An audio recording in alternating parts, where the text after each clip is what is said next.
Ada satu jalan untuk orang biasa macam saya dan kita semua masuk syurga. Jalan tu ialah menjadikan Al-Quran Rabi'a qulubina, kekasih hati kita. Sebab Quran itu bukan makhluk. Quran ialah kalamullah yang ramai orang tak sedar. Sebab orang nampak dia seperti kertas lama yang lusuh, penuh dengan habuk. Ada di detas mari rumah kita, ada di masjid kita, ada di surau kita. Besarnya Quran bila satu orang mati, kalau banyak mana pun dosa dia, selama mana dia tak syirikkan Allah, dan Al-Quran adalah kekasih dia siang dan malam. Tuan-tuan masuk alam barzakh, banyak mana pun dosa, dengan syarat Quran adalah kekasih hati tuan-tuan.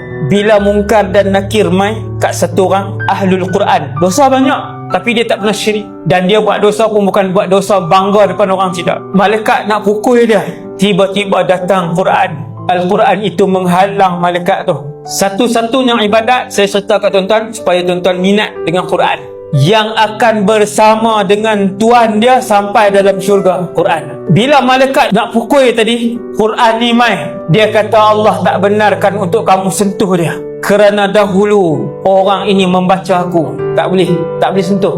Yang ni hadis Nabi, bukan saya cerita ni. Akhirnya malaikat itu berundur dan meninggalkan Tuhan itu. Tapi manusia lupa bahawa mereka boleh membaca kalamullah.